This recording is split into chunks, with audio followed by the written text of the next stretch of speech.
This is like the third time I'm writing this script because I don't do TV videos, and my focus for what this video is meant to be changed so many times. And it's all because of a single video claiming to know the rise and fall of Power Rangers anime and kind of failing to justify it. Let me ask you this. If I was to create an anime about Power Rangers, what do you expect for it to have? A colorful team of heroes, a monster of the week style fight, with an overarching main villain, maybe some references to Power Ranger tropes like explosions after they transform,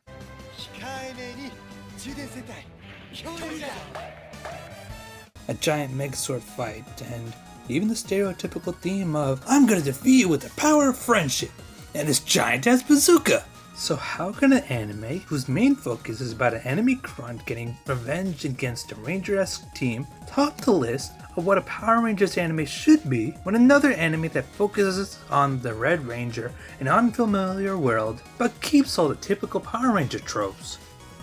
The Rise and Fall of Power Rangers anime is a video created by YouTuber Yugi Joe and claims that Go-Go Loser Ranger is what a Power Rangers anime should strive for, and that the Red Ranger becomes an adventurer in another world just falls on its butt.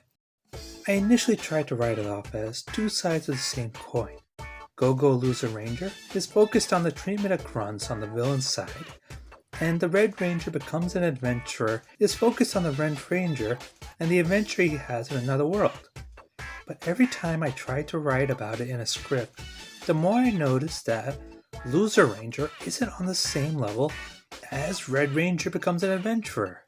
The Red Ranger becomes an adventurer in another world, also known as Red Ranger Isekai, is a bit of a love child between the Isekai genre and tokusatsu. Go-Go Loser Rangers, on the other hand, also known as Ranger Reject, feels a bit like a regular shonen you might find in a slew of generic-sounding seasonal animes. In Ranger Reject, the main character is a grunt on the villain's side, and he wants to have revenge against a group of heroes. He makes some unlikely companions, but eventually changes his mind because his worldviews have changed by the end of the first season.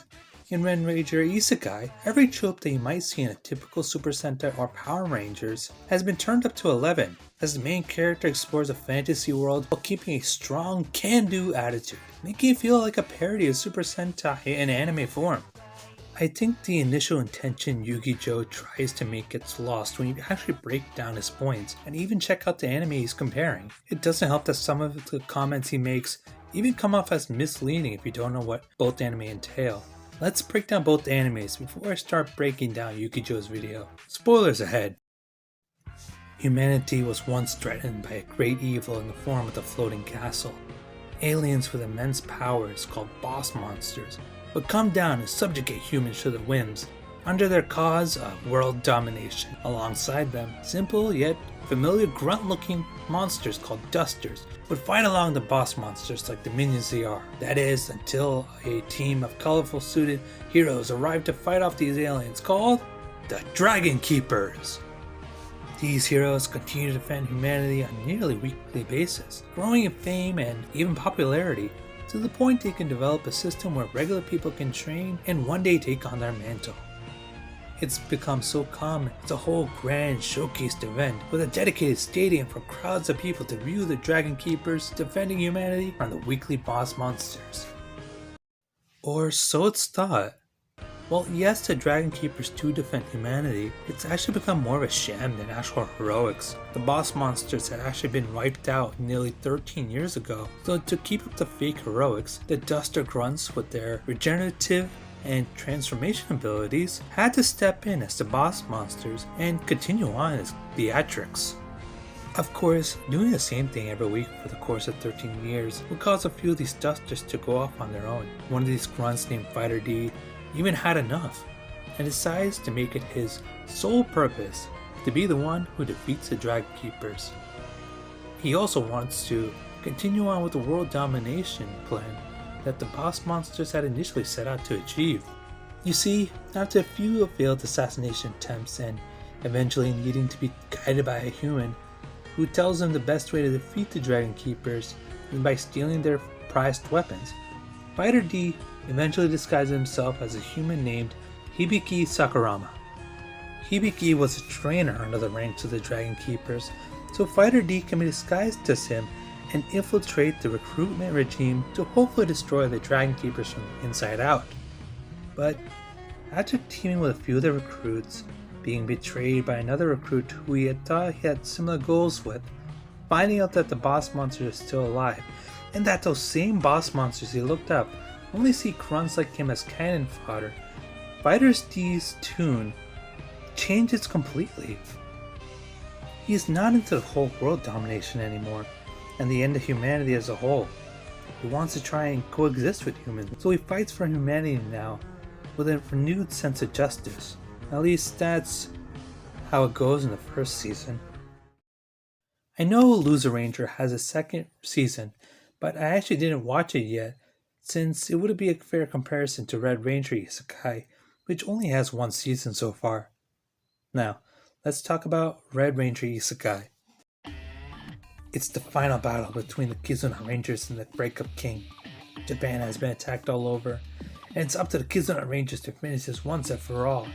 But the Megazord is damaged, so it's up to the Red Kizuna Ranger to finish the fight. With one final blow, the Breakup King is defeated. The massive energy he unleashed seemed to consume the Red Kizuna Ranger. His valiant effort will not be forgotten, as peace has been achieved. Or so it's thought. The setting changes into a fantasy world. Word about a new adventurer clad in red has been spread far and wide because of his strange actions and ways of combat. A female mage named Yhidra hears about this new adventurer and is quite interested in seeing if the rumors about him are true. Luck be have it as the adventurer in red appears to her residence to help complete a quest she had posted. And who would have thought it was the very same Kizuna Ranger from the modern world?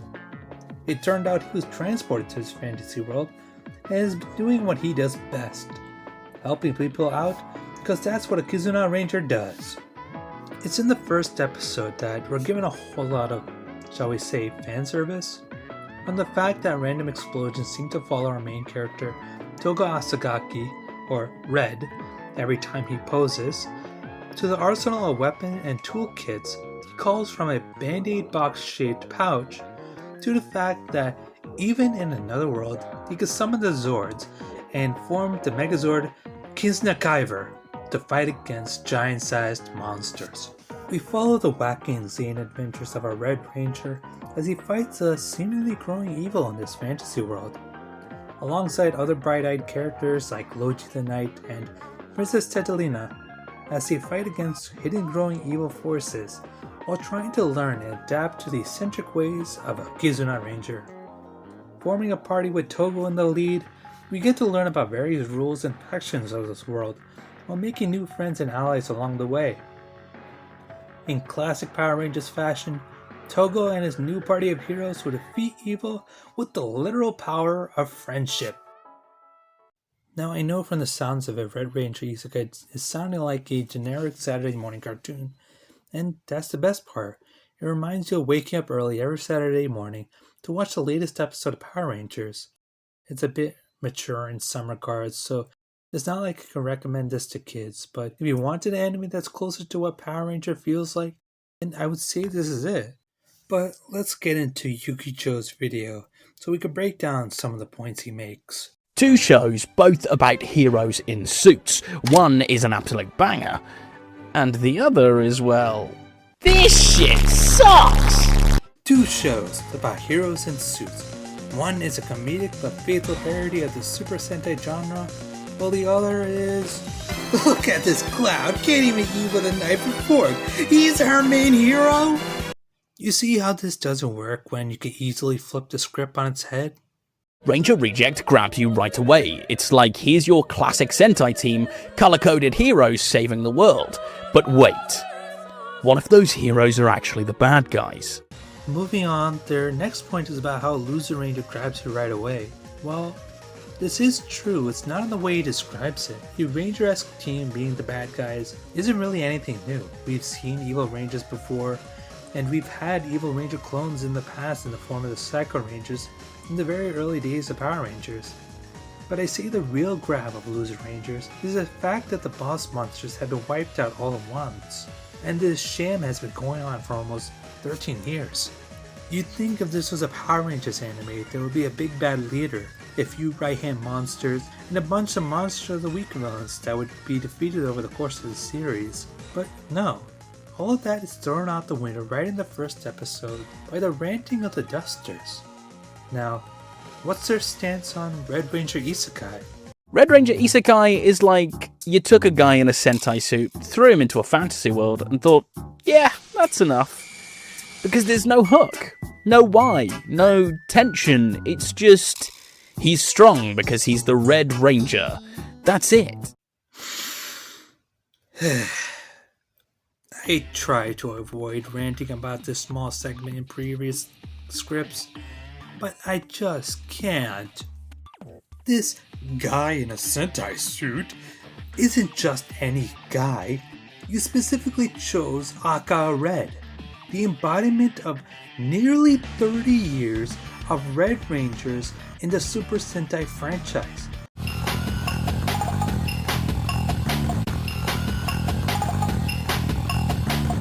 This is like me calling Tommy Oliver just some dude in a suit. You could have chosen some bootleg Power Rangers costume off Google, but this took the cake. Now about there being no hook, no why. What do you mean there is no hook? That is the hook. A strong character like a Power Ranger being thrown into a fantasy world full of unpredictable issues and situations.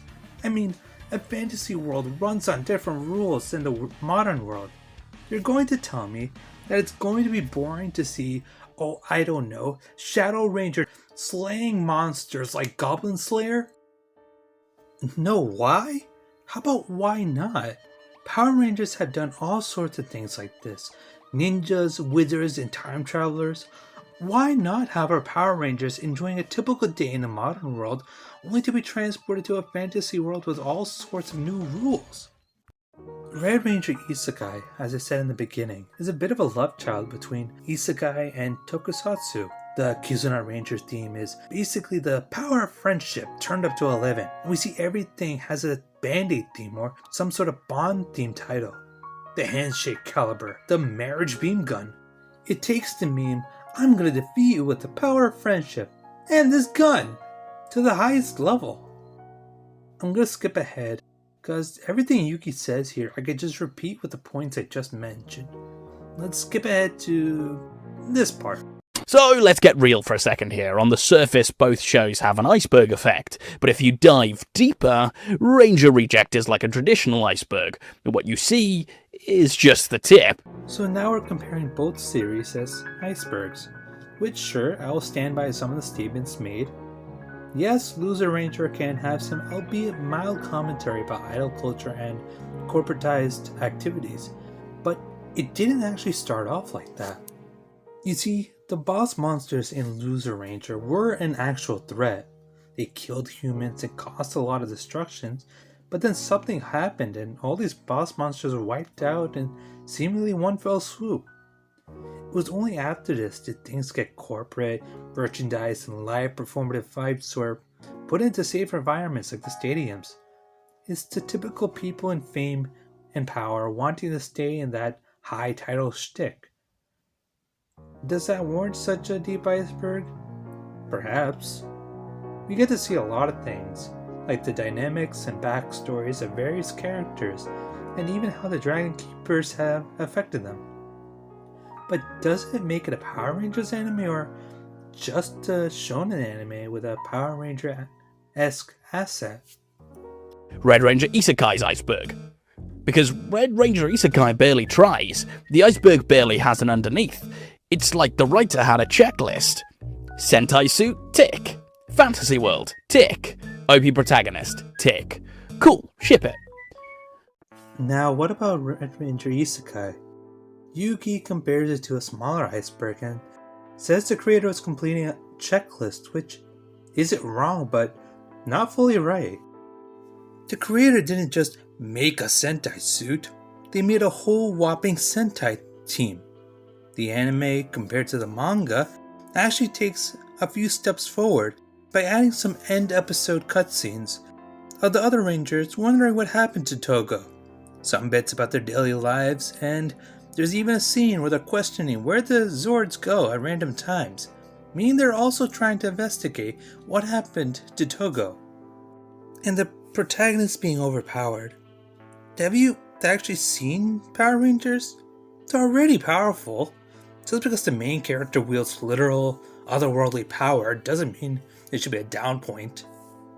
Like, can you say the same thing with Loser Ranger that's just completing a checklist? Sentai suits, check. Role reversal, check.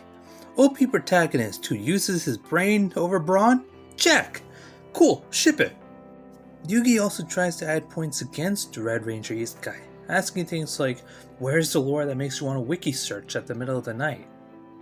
If you only watch the anime, are you sure you want to wiki search? Because you might spoil yourself with some major reveals. We're going to jump ahead a little bit and go to another section where Yugi starts comparing the two. This part I gotta rant again. I'm sorry, but Yugi really says some weird stuff that makes you question if he actually watched either anime at this point. You know what? Villains matter. Ranger Reject has a villain who's literally faking weakness to take down the whole system. It's a next level strategy among a multitude of other next level strategies. And that's what's going on in the intense world building of that show.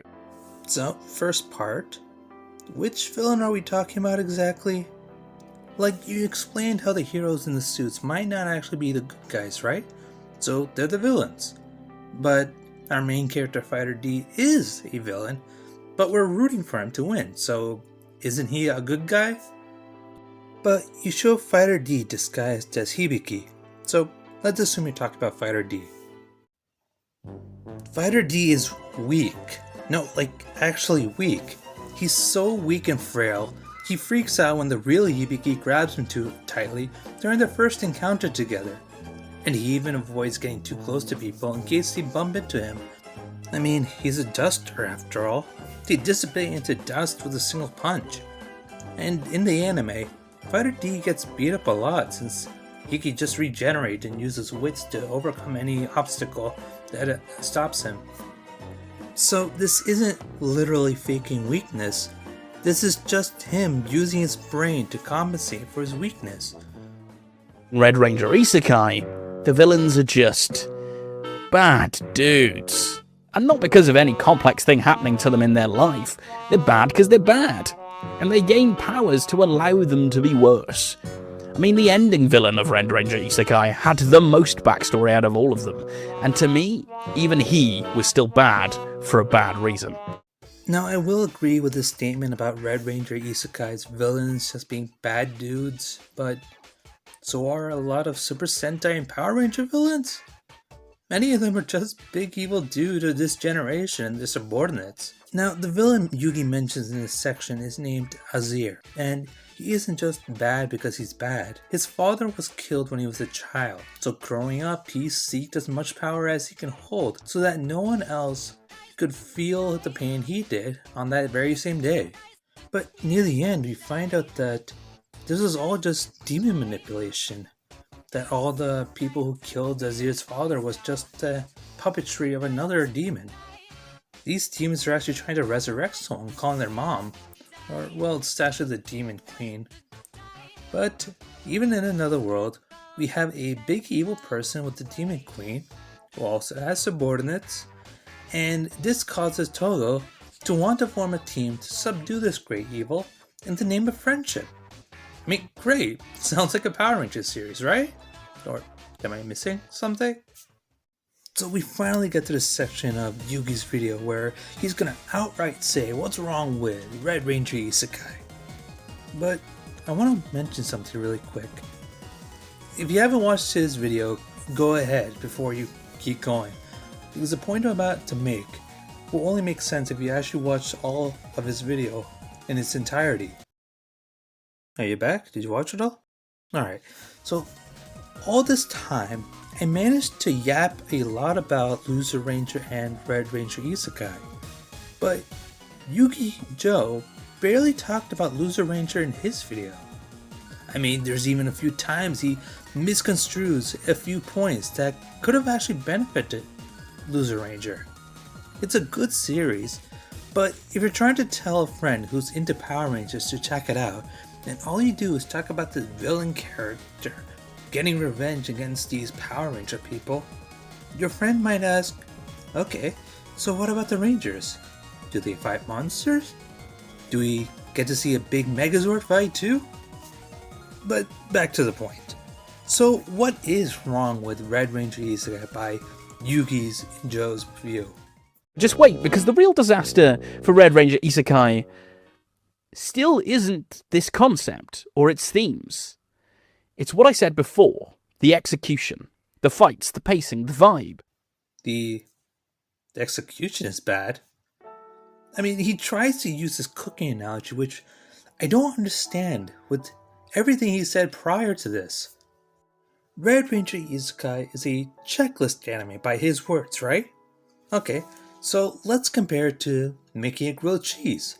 Even noobs can't mess this up. Alright, what do you need? Let's have 2 pieces of bread. We'll call them the Fantasy and Super Sentai slices. Let's add some cheese too. I'm gonna choose Isekai. Now let's be a little fancy. Add butter to the bread, or add mayo onto the sides of it. It would give a nice crisp when we start cooking it. For anime, it would be nice to have things a regular tokusatsu fan or anime fan would enjoy, like references to Super Sentai tropes or flashy anime moves. Awesome, you made yourself a delicious and enjoyable grilled cheese sandwich. Now all you have to do is cook it. So don't do something stupid like doom scrolling on your phone while it's still on the hot pan. And I think that's all Red Ranger Isekai needs to be for now. I mean, it's not trying to break any of the rules or groundwork that both of his genres have laid out. Look, I get it. Isekai is a power fantasy. That's the whole point, right? But when every fight feels like someone is just mowing the lawn, that's a problem. Yugi immediately switches his train of thought to talk about the Isekai aspect. I think he misunderstood what Isekai is. Isekai, in a general sense of the word, means transported to another world. Yeah, a lot of these Isekai animes do have characters who turn into powerhouses, but at the same time, there's also Isekai anime where that's not the case at all. Campfire cooking in another world is a very slow-paced, focused on comedy, and well, cooking outdoors anime. The main character does have some OP companions, but he himself doesn't do much other than cooking. Or what about Parallel World Pharmacy? The main character might have unmatched skills and magic, but to be honest, all he does for most of his anime runtime is make medicines and other pharmaceuticals. Red Kizuna Ranger has always been strong. I mean, he took out the Breakout King in his world, so it's not like he suddenly got more powerful in this fantasy world. The other comments Yugi Joe makes feel like nitpicks. Oh, a blue magic attack? Actually no, it's a water spout attack needing a long incantation and a lot of mana to even do. And then he claims that each episode feels like filler? My friend, what do you think Power Ranger does? Each episode feels like filler with an overarching background story, you absolute! Have you actually watched Tokusatsu or Power Rangers by this fact? I'm so confused, please tell me! Oh boy. In this next section, he'll begin to praise Red Ranger Isekai and go into detail about the good it does. But I reiterate the point, why didn't you talk about loser ranges in depth like this? If there was a lot more stuff you can mention about Red Ranger Isekai, where are those points you could use for Loser Ranger and to promote it as the better Power Rangers anime? I really dislike this section because it's just Yugi Joe covering his butt, and the points he makes doesn't really help make a satisfying conclusion. Yeah, there is better Isekai and even Super Sentai. Wait, Super Sentai? Have you actually watched Super Sentai? It actually has moments like this one.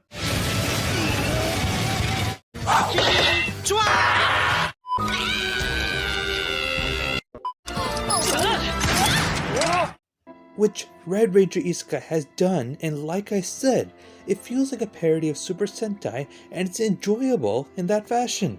The same can't be said with Loser Ranger, as you could change aspects of it and still get the same story. Replace the Dragon Keepers with a corrupt humanity, and let's change Fighter D with a hero who once protected humanity from demons. The hero is despised by those same humans he once protected. So what does he do? He goes to join the demon army, of course. But after working with the demons for a little bit, he ends up getting a change of heart and wants to help the demons because he learns what they're fighting for. Wait, that's just a plot of I'm quitting heroing. Okay, let me try again. Replace Fighter D with a guy who gets transported into another world as a hero to defend humanity against calamities. Let's replace the Dragon Keepers with that same humanity, but they accuse him of bad things and banish him from society entirely. The hero goes on a whole revenge plot to never help humanity, and even adopts a demi-human to help fight alongside him. Eventually, this demi-human becomes an anchor for him, something to fight in this cold, unforgiving world. And this eventually makes him want to fight the calamities, even if it means having to help the society that screwed him over. Wait a minute, that's Rising of the Shield Hero! You see how basic of a plot Loser Ranger can be? The fact it even has a colorful team of heroes is just tacked on, and Yugi only seems to enjoy the typical shonen action part if his explanations against Red Ranger Isekai are anything to take from. Loser Ranger is still really enjoyable, and it's actually pretty fun to see a smart aleck like Fighter D having to use strategic methods and escapism styles during combat. But if you're gonna compare it to Red Ranger Isekai for which anime comes off as more of a Power Ranger anime, then you're really underestimating Red Ranger Isekai. Okay, you made it to the end of the video. This part is a little unscripted compared to the rest of the videos because I just want to do a little one-to-one to you guys. Let me get this out of the way by saying if you enjoyed the video, like, comment, subscribe, and all that, yada yada. YouTube has this dumb system called the hype thing, so if you like my video, give me a hype, I guess, now. If the end of my script sounded rushed, it's because it is. I literally just ran out of care and interest with what he started talking about. Like, why are you talking about LGBT stuff and saying that there are better Super Sentais out there? And even, better anime. You still didn't prove your point. You barely talked about Loser Ranger and just tried to dunk on Red Ranger Isekai, which just ended up reversing your proof. You talked so much about Red Ranger Isekai that you made it sound more appealing than Loser Ranger. I'll think about doing this in the future if I have the time and energy to do it, but I'm going to do another version of this video where I just watch Yuki-Jo's video and discriminate each point that he makes, or agree or disagree, and I'll have to explain everything in depth then, because like I said, it's not a good video if you can't tell me that this anime is better, but this one is all you talked about the whole time. Till then, I bid you adieu.